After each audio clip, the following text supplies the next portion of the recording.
Good evening, Facebook friends and YouTube followers. This is Rich again, back for your third and final video blog of the night for Saturday, December 6, 2014, around 8:37 p.m. in Billerica, Massachusetts. It's raining outside right now.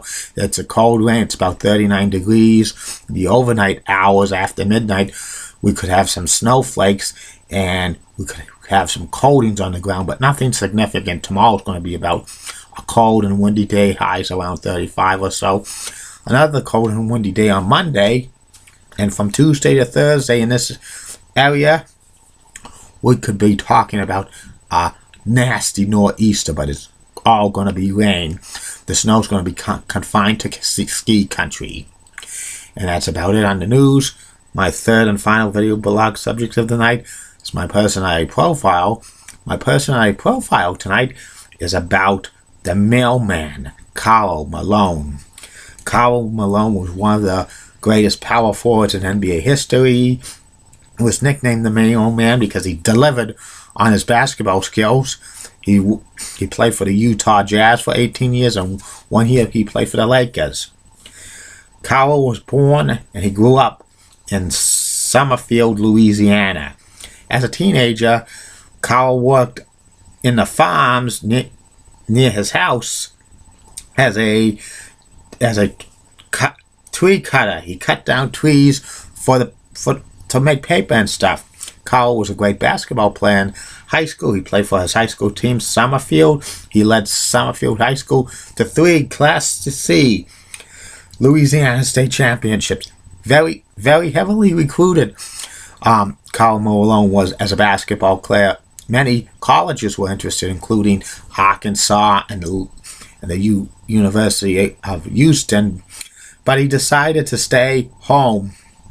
He signed to play basketball at Louisiana Tech University. He could not play his freshman year. He had to redshirt it because he had poor grades in high school, so he had to get 1 year to get them up. But he got them up, and from 1982 to 1985, he played basketball for the Louisiana Tech Bulldogs. He was a great basketball player.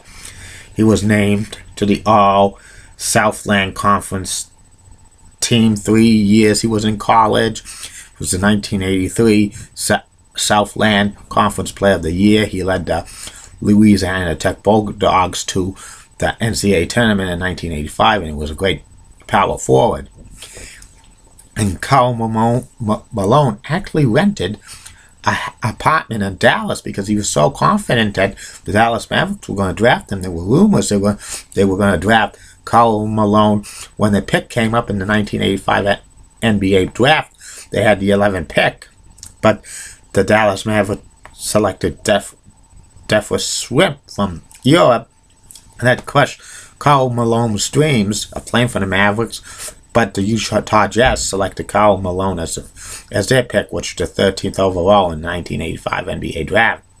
This was a good thing for the Utah Jazz because Malone teamed with John Stockton, who was a point guard, and they formed a dynamic duo, one of the best NBA teammates of all time.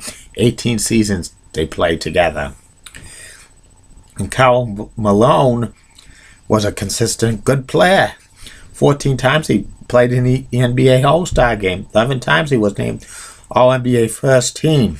2 times he was named All-NBA Second Team. 1 time he was named All-NBA Third Team. 2 times he was the NBA's All-Star Game MVP. He 3 times was named NBA's Defensive First Team. And Karl Malone usually was second or third every single year in scoring in the NBA. Usually Michael Jordan won the NBA scoring title those years. And also, Karl Malone was consistently voted in the top 5 for MVP voting every single year. Karl Malone finally won an MVP in 1997 and 1999. He was a 2-time NBA MVP award winner. And the Utah Jazz were very competitive. Every year that Karl Malone was on the team, they made the playoffs. They were very competitive. He led them to 2 Western Conference titles, 1997, 1998. They played in the NBA Finals. But every single year, those 2 years, 97, 98, he faced off against the Chicago Bulls, and the Chicago Bulls won both series because they had Michael Jordan, Scottie Pippen, Dennis Rodman, and others.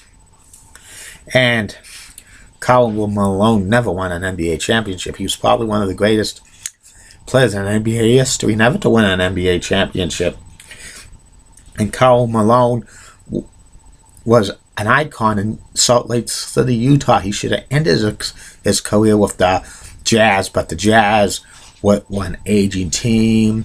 When John Stockton announced he was retiring in 2003, Karl Malone decided that he wanted to play one more year, and the best option for that, he signed with the Lakers. He could not wear number 32, which was his number for the Utah Jazz, because 32 was retired by the Lakers because Magic Johnson wore it, so he wore number 11.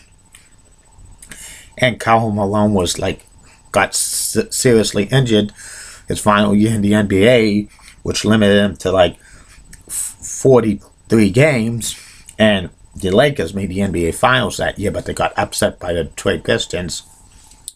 And Karl Malone did not win an NBA championship. Karl Malone also won two gold medals in the Olympic Games, 1992, 1996. He was part of the Dream Team in 1992. He actually tried out for the 1984 U.S. men's Olympic team in Los Angeles, but he got cut.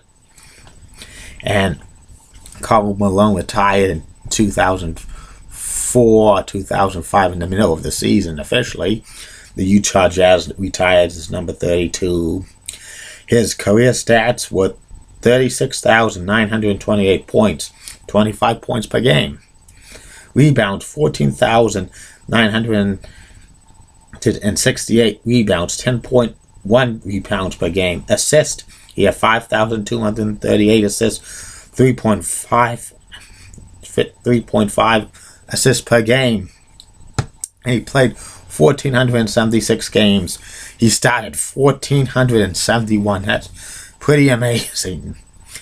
And also Karl Malone was a very into other stuff. He actually wrestled in 1998 and stuff. He wrestled at Bash at the Beach. He teamed with Diamond Dallas Page against Hollywood Hulk Hogan and Dennis Rodman at the pay-per-view Bash at the Beach. And Karl Malone was a first ballot Hall of Famer in 2010.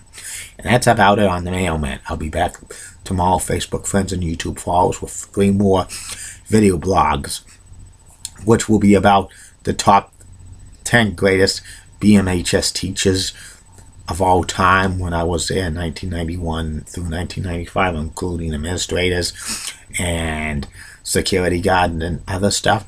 And you probably know who'll be number 1. And also going to have a talk about the classic television show Quincy, Emmy, and the third and final video blog of the night will be about Mo Vaughn. Have a good night, Facebook friends and YouTube followers. Bye now.